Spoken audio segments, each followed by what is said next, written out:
இலைக்கு பூஜைக்கு என்னோட பொண்ணு உள்ள போயிருக்கா. என்னால போக முடியவில்லை மக்களே. அதனால என் பொண்ணு ஜாயின் பண்ணிட்டா. நான் வெளியே வெயிட் பண்ணிட்டு இருக்கேன் மக்களே.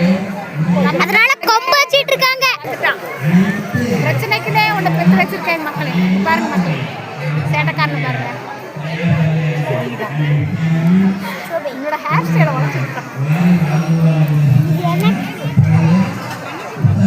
நானும் என்ன மண்ணியோட செட்டில் ஆயிட்டு தெரியல என்னாச்சு. அதான் வரதில்லை, தெரியல. செட் ஆயிட்டு அங்கே அந்த டிவில காமிக்காம அவங்க